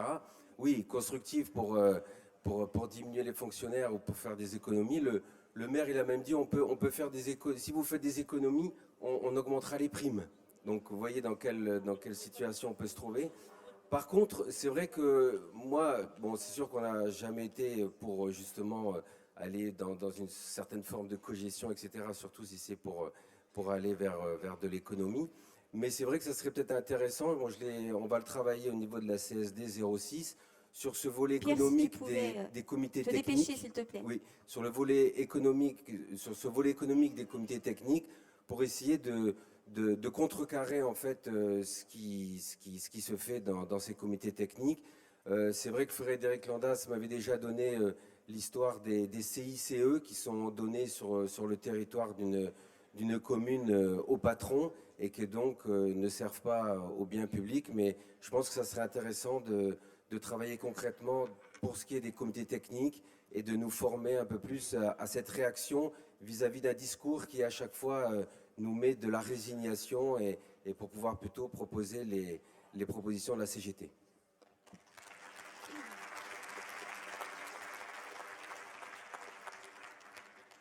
Alors Maria au micro 4, et se prépare Las Pujas Anne-Marie au micro 4 également.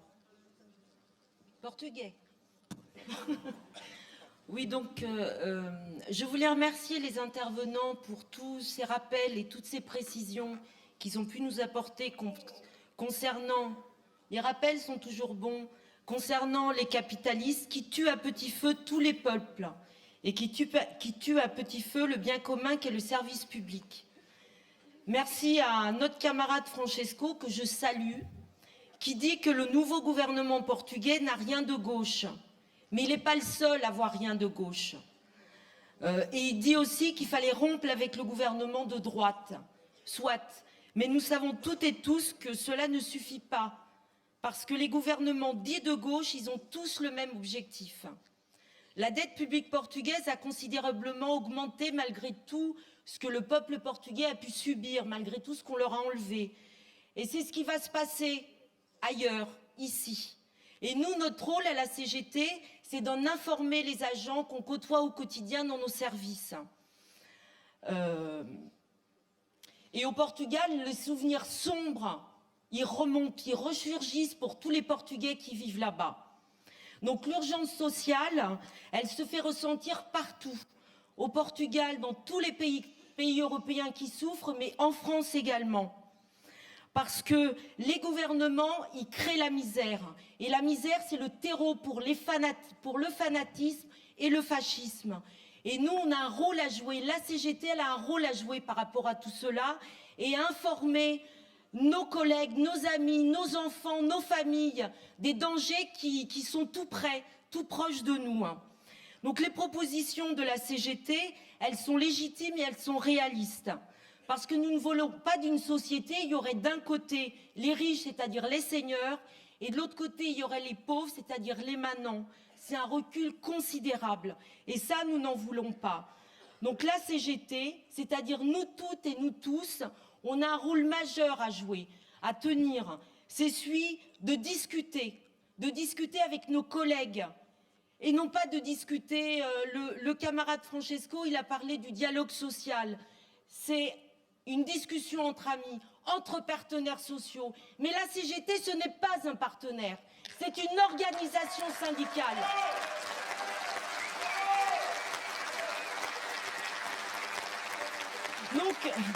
Donc il faut qu'on continue. La lutte, elle s'impose pour qu'on puisse faire changer les choses. Et notre rôle en tant que syndicaliste, militant, c'est d'informer nos collègues, comme je l'ai dit tout à l'heure, pour que la lutte, on puisse la construire, pour changer les choses. Et en janvier 2016, il faut qu'on soit toutes et toutes dans la lutte.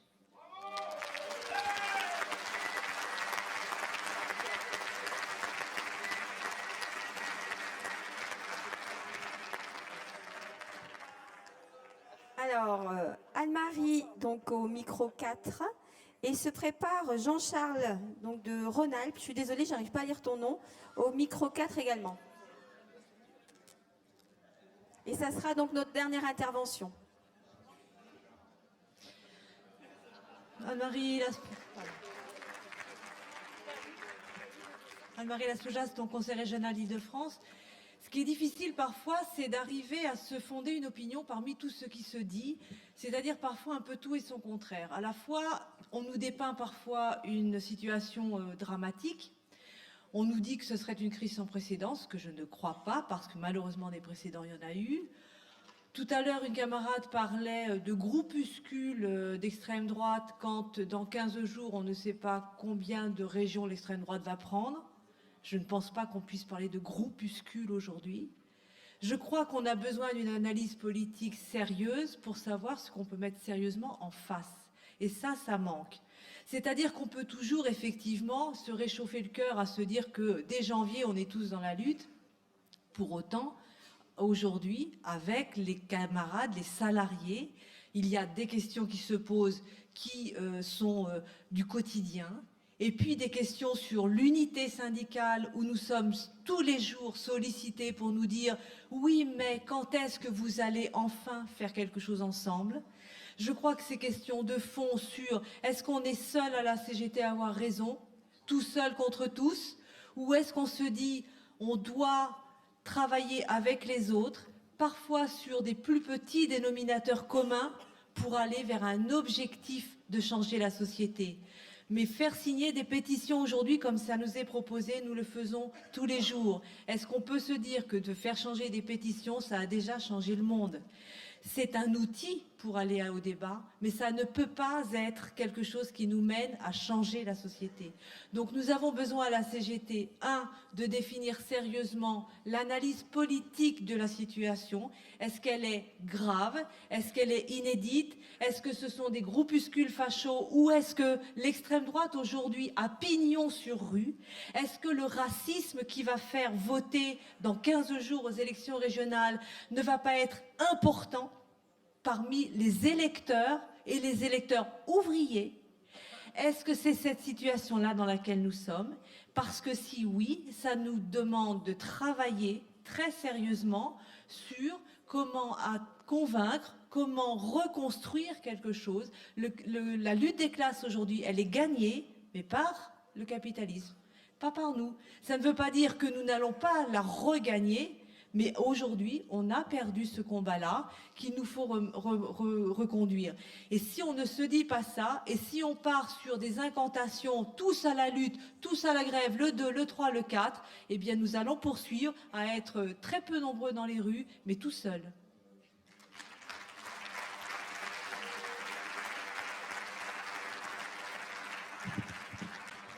Et donc pour terminer, Jean-Charles. Bertania, du Rhône. Après l'attentat contre Charlie Hebdo, on a commencé à nous faire le coup de l'union sacrée, essentiellement sécuritaire. Que s'est-il passé depuis, sinon des attaques renouvelées et renforcées contre les services publics, le Code du travail, le CDI et les privés d'emploi et précaires, etc. Dans la foulée du 13 novembre, le président de la République annonce la priorité du pacte sécuritaire sur le pacte de stabilité. Mais les restrictions budgétaires, notamment de suppression d'emplois dans les services publics et la suppression de la solidarité sociale, seront rendues indispensables pour soutenir l'effort militaire. Le Premier ministre, lui, a repris, plus fort que jamais, son slogan de l'état de guerre, instaurant un climat de mise en concurrence violente et justifiant tout, non seulement des privations de liberté, mais aussi des accords sociaux, des regards sociaux, des reculs sociaux. Non, ils débattent avec moi. Le comité confédéral national de la CGT, réuni le 17 et 18 novembre 2015, rappelle « La guerre ne règle rien. Au contraire, avant la fin de la Deuxième Guerre mondiale, lors de la déclaration de l'OIT en 1944, l'ensemble des pays de la planète avaient affirmé que seule la justice sociale serait facteur de paix. 14-18, 39-45, la CGT a été victime de cette union sacrée, entraînant des dégâts sur l'unité syndicale et le mouvement ouvrier. Contrairement à ce qu'affirme aujourd'hui le Figaro, la CGT ne fait pas preuve de complaisance envers Daesh, mais se bat et s'est toujours battue pour la paix entre les peuples, comme le disait Jaurès. Le capitalisme porte en lui la guerre, comme les nuées portent l'orage. C'est la première pour moi aussi aujourd'hui. Et j'avais soif. Les peuples ne subissent pas les guerres seulement comme des dégâts collatéraux, ce sont des choix du capitalisme, effectivement. Les guerres sont le plus souvent des moyens pour le capitalisme d'imposer ces choix mortifères lorsque les forces économiques ne sont pas assez puissantes ou rapides pour le faire. C'est pourquoi, après le 13 novembre, la CGT déclare « Cette situation douloureuse touche la conscience de chacun des citoyens. C'est bien le combat pour la justice sociale qui fera reculer les guerres, le terrorisme, le fondamentalisme, la xénophobie, le racisme, l'obscurantisme et la régression. Elle exige donc un pacte de progrès, de démocratie sociale, d'éducation, de sécurité ou la paix pour toutes les populations. Elle s'engage elle-même à mettre au cœur de ses luttes pour le progrès social, la solidarité internationale et l'éducation de la paix. C'est pas fini. Il me reste du temps.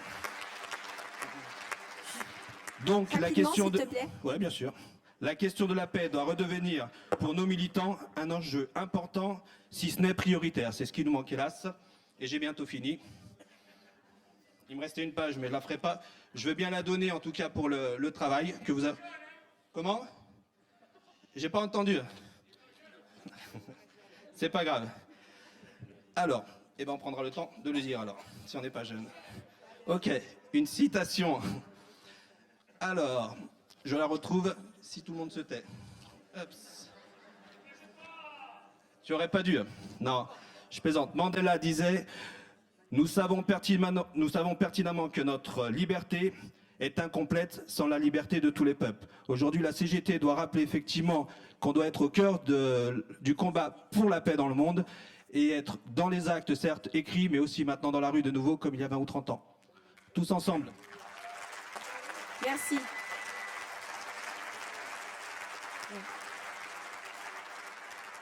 Alors, Frédéric, peut-être pour quelques éléments de réponse et puis une conclusion donc, sur cette table ronde. Je ne sais pas si ce qu'ils viennent de dire demande des réponses. En tous les cas, elles demandent à ce qu'on en débatte bien tous ensemble et que l'on s'investisse tous ensemble sur les questions qui sont portées. Notamment, je crois, les questions de la paix, effectivement, c'est une question qui a de tout temps traversé, mobilisé la CGT.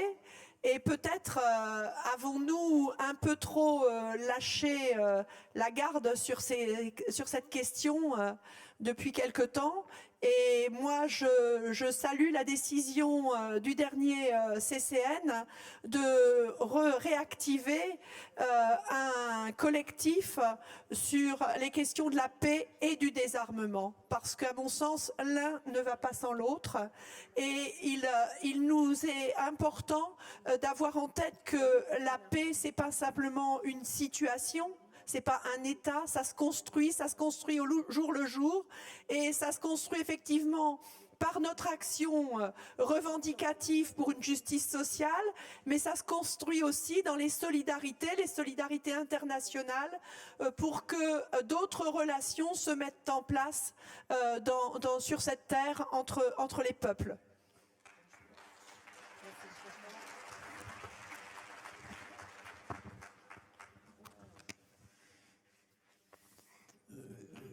Muito telegraficamente, algumas questões. Quelques questions très brèves. Em primeiro lugar, esta questão fundamental da unidade. En premier, la question fondamentale de l'unité. Temos para nós que a unidade faz-se nos nossos próprios sindicatos. Pour nous, on devons faire l'unité de nos propres syndicats. Em torno dos nossos objetivos e dos nossos princípios. Autour de notre objectif et de notre principe.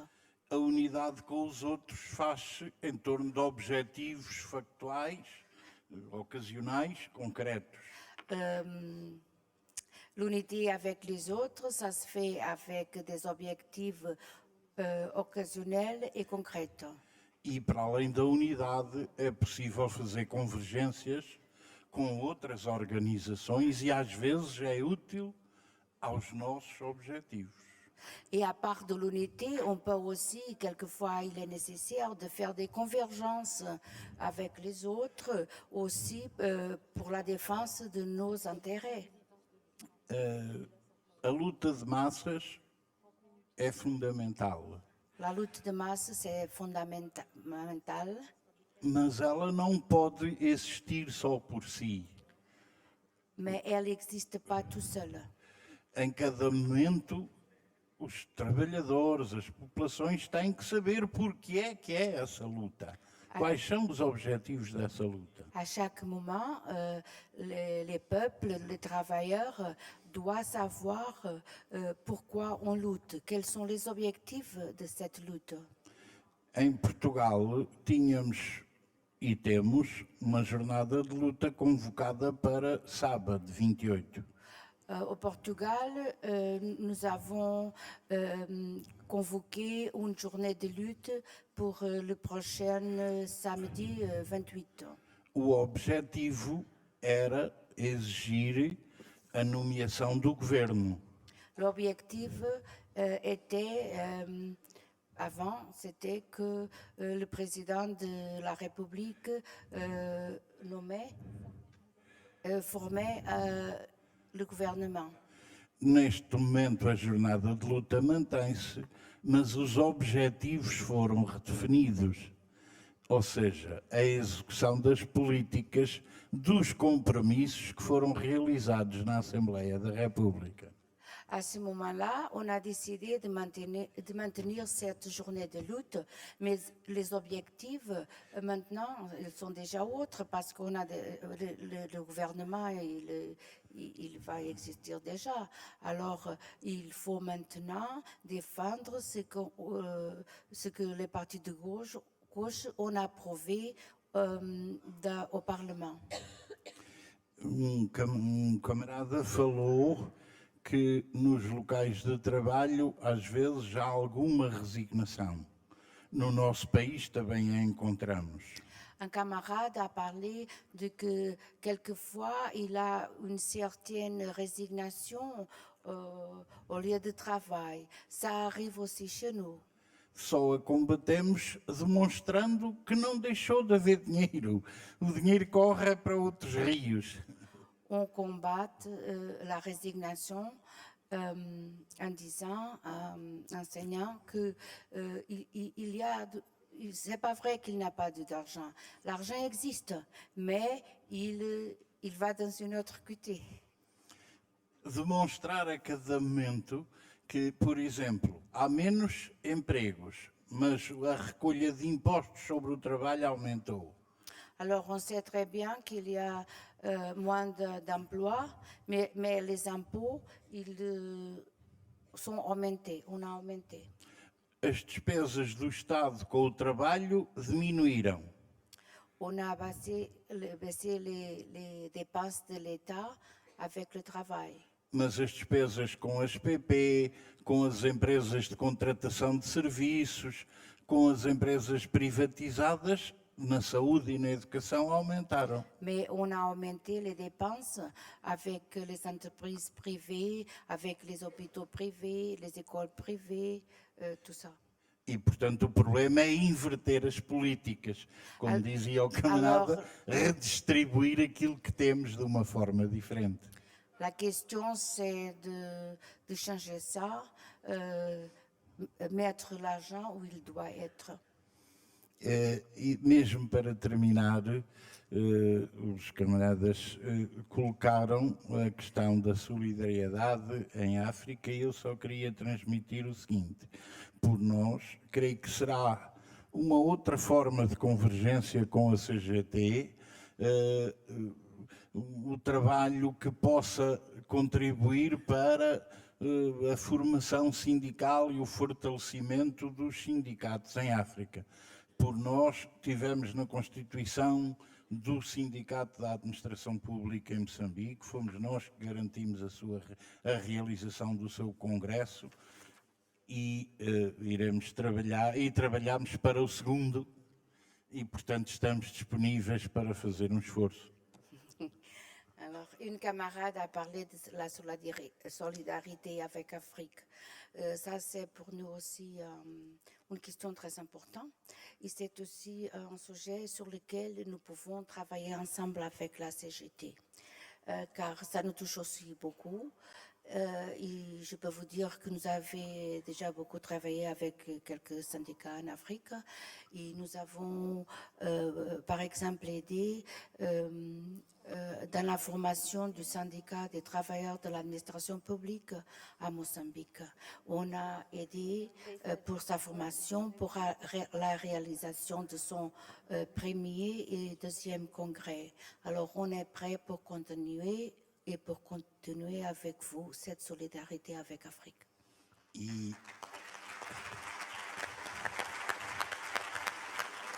E em defesa dos direitos sociais e dos direitos laborais dos trabalhadores, viva a unidade sindical. Et je veux dire en défense des droits sociaux et syndicaux des travailleurs, que vive la unité syndicale.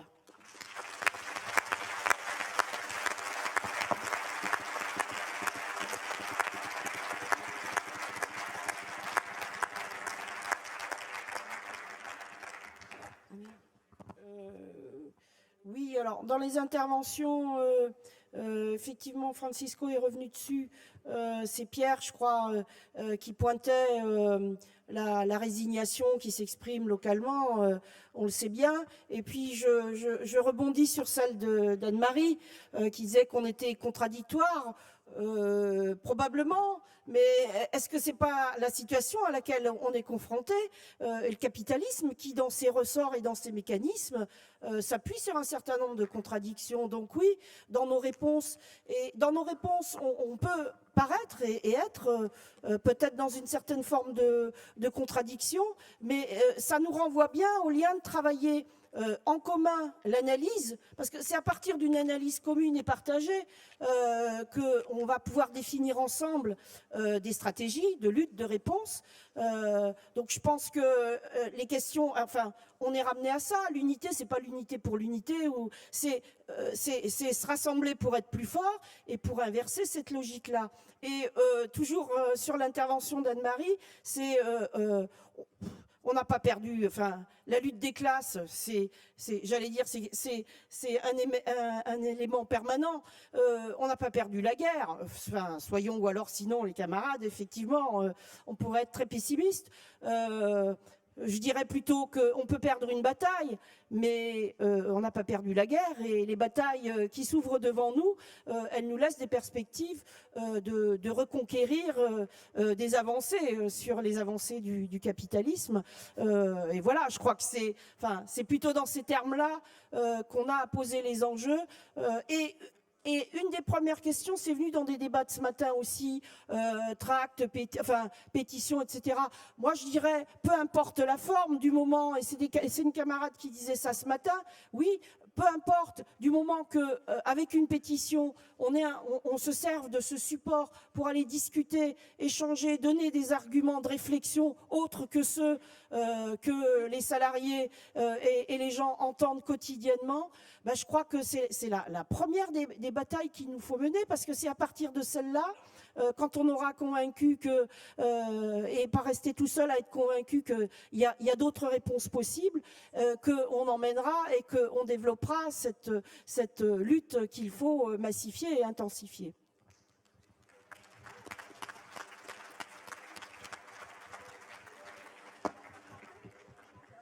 Allez, ben oui, c'est parti alors, pour un chant international, allez.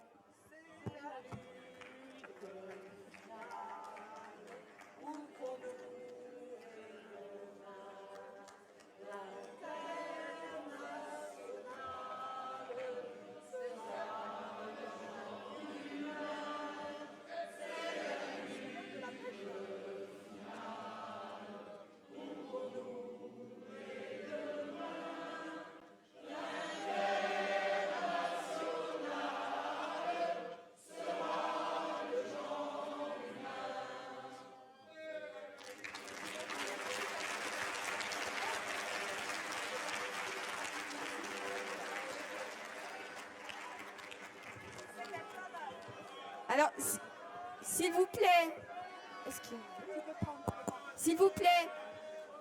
avant de partir pour la pause, quelques petites informations, s'il vous plaît, merci. Donc, il y a des gilets qui sont en vente au stand de la Fédé à prix coûtant. On a donc la librairie d'Hydro qui est à l'extérieur qui vous attend aussi. Et 3 consultants donc, qui vous offrent une petite collation pour la pause. On reprend dans une demi-heure, c'est-à-dire à 17h précise. Merci.